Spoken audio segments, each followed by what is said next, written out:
beginning of the program that we'll be looking at the lingering fuel scarcity in Nigeria. And I'm not talking about the particular fuel scarcity episode, the particular episode that we experienced in the last 1 week plus. I'm talking about the fact that over the years, Nigeria has experienced sometimes really excruciating fuel scarcity, and it's really impacted on the economy in so many ways that Nigerians are still reeling from the effects of fuel scarcity. And that's why we will be looking at how to end this perpetual fuel scarcity in a country that is the second largest crude producer on the continent of Africa.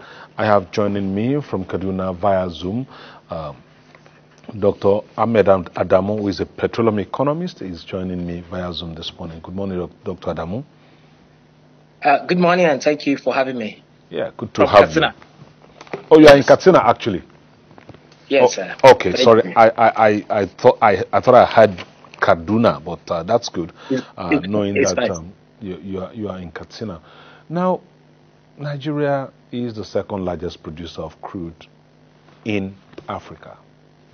And of course, it's something that people have talked about, that it's such a shame that despite having such a large output of crude, Nigeria cannot refine her petroleum products at home and still keeps importing.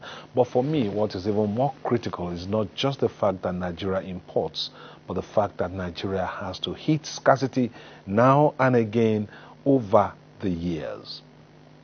So, I'd like to ask you, why is this fuel scarcity thing recurring over the years if Nigeria has such abundance of crude and 4 government-owned refineries that are not producing anything, as well as the Dangote refinery and some other modular refineries in the country at the moment? Yeah, when you talk about fuel supply, availability of the product is different from the crude oil supply. The crude oil production is a different market. By mere producing crude oil, that will not guarantee availability of the product, because what matters the most for Nigerians is not the crude oil, but the fuel they consume at the filling station. That's what is most important to Nigerians, because when the price of crude oil change, Nigeria don't see the effect of that. But when the pump price change, the people see the effects. So Nigerians are more concerned about what can we produce in terms of the PMS. Even though they are interconnected, because when the crude oil price increases, the pump price at the filling station will definitely increase. And now the subsidy is removed, then we are going to see a lot of fluctuation in the price of PMS at the filling station. But the problem is we don't have refineries that will cater to the demand of Nigerians. So we have the crude oil, we sell the crude oil, and then we import the refined petroleum. And over the years, NNPC has been the sole supplier or the importer of refined petroleum. So if you like, you can say we have a monopoly supplier who is the only entity that will supply crude oil, refined petroleum into Nigeria. And is the only lifter of the Nigeria's crude oil. So you have a monopoly system, and there is no competition. There is no big players in the market. So if one player has a problem, has a disruption, you're going to see the effect all over the country. And this is also dependent on other external factors, because this product is not produced in Nigeria. Our refineries are not producing anything, because 100% of the PMS is imported from outside. The PMS we consume in Nigeria is imported from outside. And a little disruption will affect. Even 1 week disruption of supply could lead to scarcity lasting for 3 weeks or a month.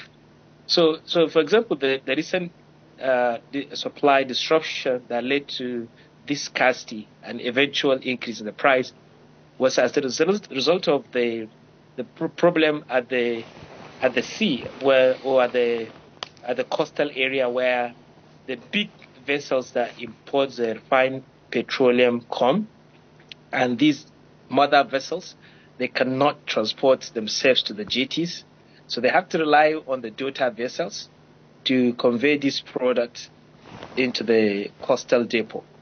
And now these daughter vessels are not in adequate supply, so this led to the shortage or slow supply of the PMS into the coastal depot for onward distribution of the country. And this led to the scarcity and the increase in the price of PMS. Of course, because of the added costs.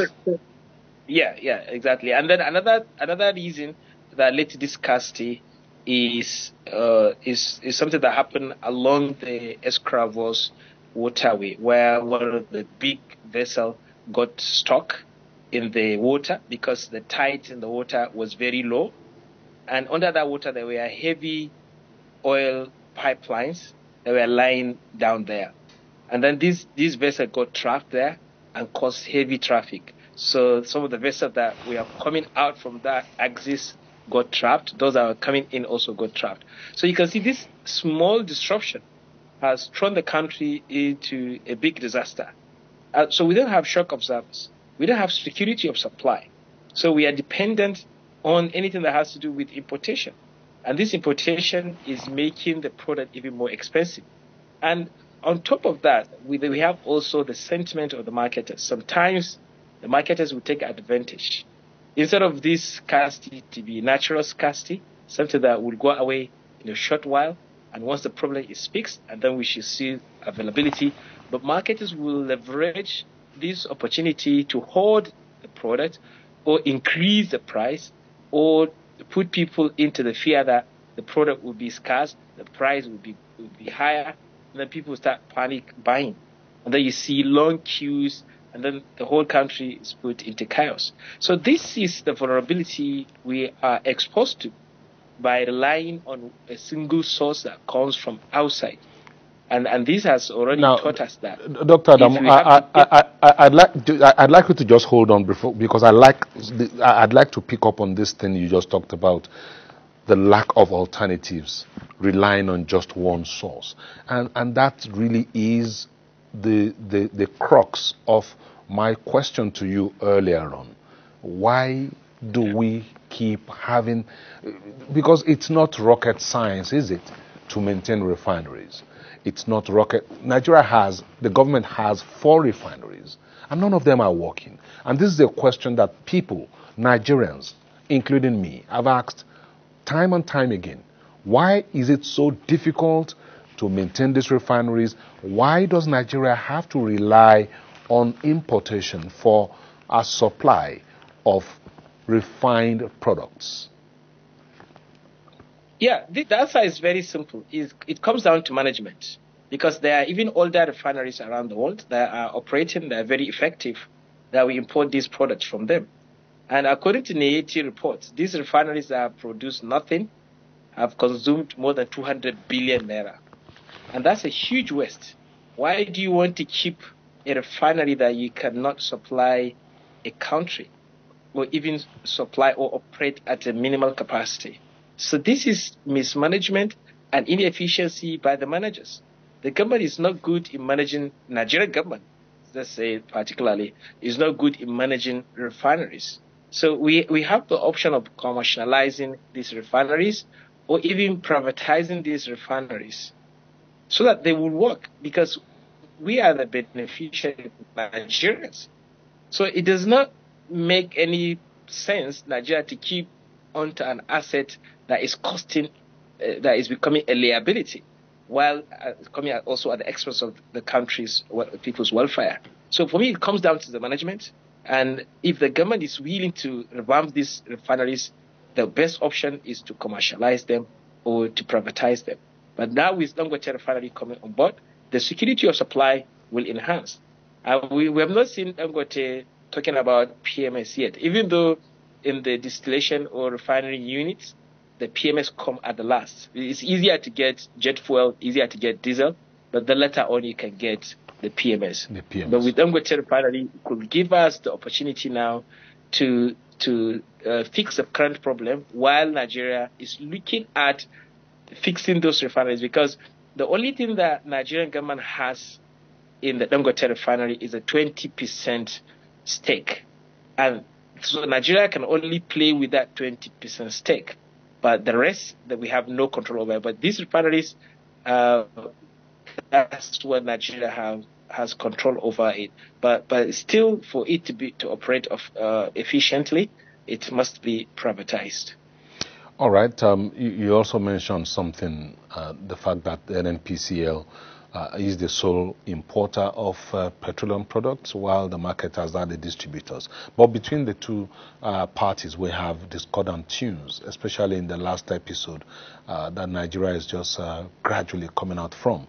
NNPCL saying, we have enough supplies, but we have logistic issues, while the marketers are saying, give us supplies and we will distribute. And of course, the marketers are the ones telling Nigerians that this scarcity will last for about 2 weeks. Brace yourselves. What are your thoughts concerning this situation? Yeah, it's very clear. It's a matter of understanding, because the fuel is there, the PMS supply has landed in the country, but how do you evacuate it from the coastal area to the demand points? That's the logistic problem that we are experiencing. And this also informed us about the inefficiency of the distribution system. And we should also invest in dredging of these waterways so that to allow quick flow of these vessels. And also, it's not a bad idea for government to also own its daughter vessels that will be fetching the PMS from the mother vessels to its coastal depot. So there is an investment lag there, and then there is a communication gap as well, because the marketers are blaming NNPC. NNPC is blaming the marketers. So, but I believe both of them have their own responsibility. One, NNPC, they could foresee these possibilities and take measures to prevent it. While marketers, they also have their stake, because they could put themselves in the point of understanding the situation and also not exploiting the people. But what the problem is, the marketers, for me, I rather blame for exploiting the opportunity to either increase the price or anticipate higher price increase. And that's what you call anticipatory inflation. So the marketers are the ones that will make the market efficient. So I think there should be a synergy between NNPC and the marketers for the benefit of the country. Now, Dr. Adamu, let me take you to the effect of fuel scarcity on the Nigerian economy over the years. And if I recall clearly, I have sat in fuel queues as far back as 1994 in this country. I recall I fell asleep in my car sometime in 1994 while waiting for fuel in Lagos. Now, when you look at a situation where there's fuel scarcity, you get to realize that you lose not just man hours, you lose money as well. And this has a ripple effect on the economy as a whole. How do you think Nigeria has fared over the last 30 years thereabouts of this recurrent fuel scarcity? Well, economically, it affects the price. It reduces supply.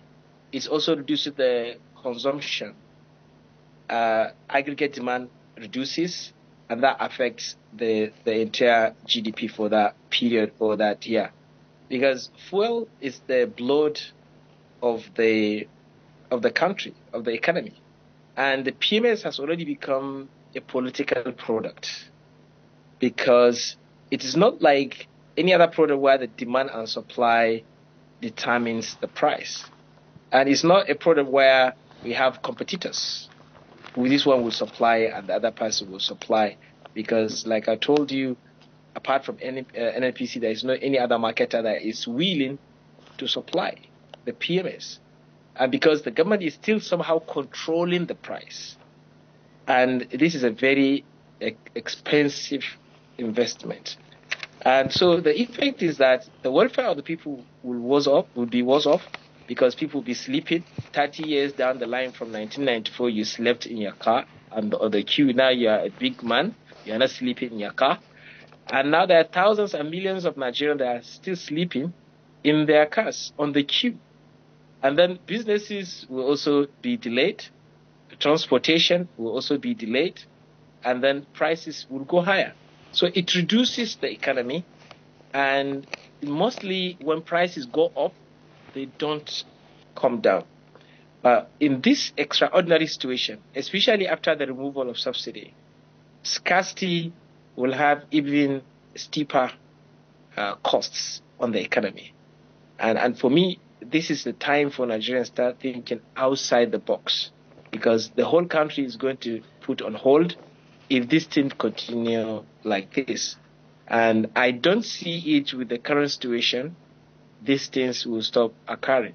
And we foresee the occurrence of this kind of shortages in the future, because there are no enough investment or adequate investment to stop this scarcity. And one of the investment that we could do is to change the demand pattern of the energy in the country. Because after the removal of subsidy, nothing has changed in terms of the pattern of energy consumption or PMS consumption in the country. Because what we have in Nigeria is that there is no alternative transport system. If you want to move from one place to another, the available option that is convenient and comfortable for you is your car. You don't have alternative transport system that is convenient and comfortable, that is public, that people can come together and then have a mass transport system. And that will reduce their energy per capita consumption. And there are no alternative fuels. The monopoly fuel for transportation is still PMS. Even though the government is talking about CNG, but we have not seen the general acceptance, and the cost of the transition to the CNG is steep as well. So the idea that everyone must have their car in Nigeria, that idea should stop. That idea is no longer possible, because as the population is growing, the demand is growing, and the spending for energy is going to grow higher, because anytime the naira reduces value compared to the dollar, Nigerians will have to pay more. And if everyone has to pay more, that reduces their consumption in other products, and that reduces the aggregate demand in the country, because the demand for fuel is inelastic. You cannot do without consuming petrol. And even if petrol is 1,500, people will still consume it. There is no significant changes in the consumption of liters in Nigeria since the removal of subsidy. And that's to tell you, if you want to affect the welfare and the economy of Nigeria, the best and easiest target is PMS. And that's why I say PMS is a political product. And that's why the government is controlling it, becoming the sole supplier. But I want to argue that allowing and encouraging participants in the supply sector will also make the product available, and perhaps the price come down. But I think with the good news of Dangote refinery, that's a headway up. But I agree that modular refineries are options, because if you can count 10,000 barrels modular refineries in 10 or 20 places, that could supply almost 30% of the daily demand of the PMS in the country. So for me, I think there is need to look at the supply side and the demand side of it. So the idea is to bring down the equilibrium to a lower point. As you are increasing the supply, you should also reduce the energy per capita to enhance efficiency, because the vulnerable, the poor people, are still exposed to higher energy price, which they cannot do without, which means substituting other expenditures. Now, Dr. Adamu, you've talked about a whole lot of issues, and the one that hits the Nigerian right on the bridge of his nose is the fact that he has to consume petrol, whether he likes it or not. And that's because there are no alternatives in terms of transportation, which is critical to business, to the movement, transportation of goods and services. We are completely reliant on petrol to move goods and services across the roads in Nigeria.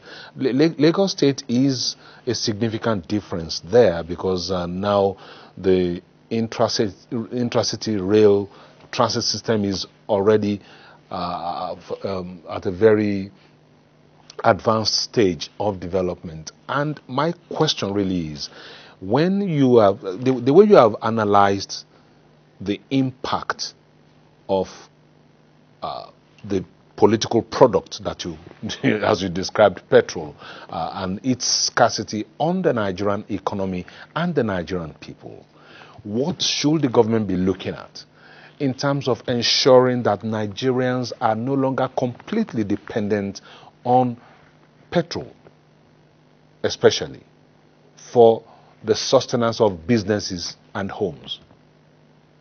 Well, we cannot get rid of petrol, but we can create alternative. That's what I'm saying, that we shouldn't, that Nigerians are not completely reliant solely on petrol. Yeah, I agree with you. Because in the process of doing that, what we could do is to reduce the consumption per capita.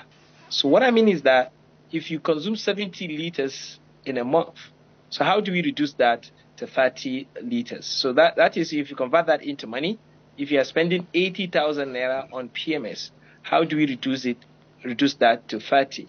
So the easiest way to do that is a mass transport system.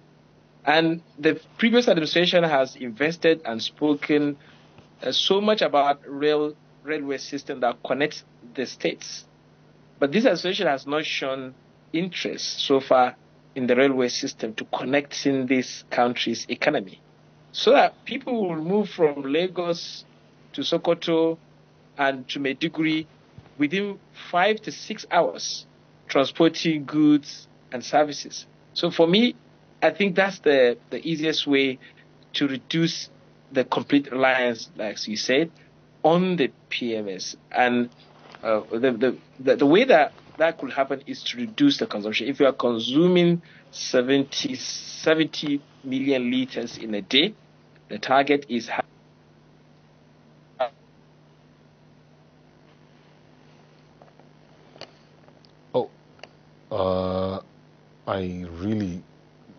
I think the network is really working against this conversation, and it's at a critical point where Dr. Adamu is just speaking on what he thinks Nigeria should be looking at to ensure that people do not have to rely on petrol again in Nigeria. But Dr. Adamu, if you can hear me, I think you can just conclude on that thought now. Yes, I can hear you. So the idea is, how do we reduce the consumption per capita? The easiest way to do that is to provide this intra and intercity railway system and create alternative fuel. And I agree CNG is an option because natural gas is a cleaner energy. We have more natural gas than oil. And we are the second worst country in terms of gas flaring. And that's huge resource waste. And so for me, we need to invest so much on the CNG and even electric transport system. And these are more effective when we are using mass transport system. So we need to see post-subsidy removal to have a huge investment in this area. The subsidy saving should have been invested in transport sector because PMS is a monopoly fuel for transportation. And that's why it has less elasticity. And that means people are not responding to the increase in the price of that. And then the scarcity we are having now, it shows that people have to rely on their personal transport system. But if there's a public transport system, people will keep their cars and motorcycles and use a public transport system. So that's what we should see immediately after the removal of subsidy. And that's why we are still exposed to the danger and the shocks of this scarcity. A single scarcity has thrown the country into a halt. And if we have public transport system that is not relying on the PMS, the economy will have been moving. So for me, this is a wake-up call for the government to invest so much in the transport sector. But well, you talked about investing in the transport sector, and from what we hear on a day-to-day basis, the government is looking for funding for so many projects. And how do you suggest that government goes about this, ensuring that there is investment in predominantly the rail sector, because that is a critical infrastructure that Nigeria really needed to have invested in the last 50 years, but hasn't done much of? Yeah, one of the strategies for governance is that you should not try to do so many things at the same time. You need to prioritize. One thing leads to another. But when the government is trying to do almost everything becomes impossible. So the idea is, when you are removing subsidy because the president has removed the subsidy before he even walked into the office, which I think to me it was a very reckless decision. We are not questioning the decision of removing the subsidy, but the manner in which it was done, because the removal of subsidy should have followed certain procedure and the phasing out strategy, not once and for all removal. So for me, if there is anything that this government should prioritize, it should be to cushion the effect, or to remove the effect of that big decision they made. And we have not seen that. So when you are giving money to the state governments, 5 billion, that's for consumption. That will end and will finish, and people will still come back to you. And the central government is now managing a complex and big problem. So at the center, you have too much resources and too much power. And then the central government cannot fix this problem itself.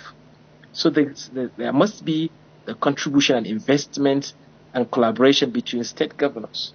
And this underlines the need to empower the local governments, the local authorities. Because if you want to fight poverty and ensure development, those things happen at the grassroots. You have to empower state. Imagine a central government managing more than 2 million people, complex country like Nigeria. Every solution, every area that is needing investment, that will be some land. So the idea is, this is the time to also change the political structure of the country, to empower states, to give them more resources, and give them control of the resources, and expect them to take responsibility of these things.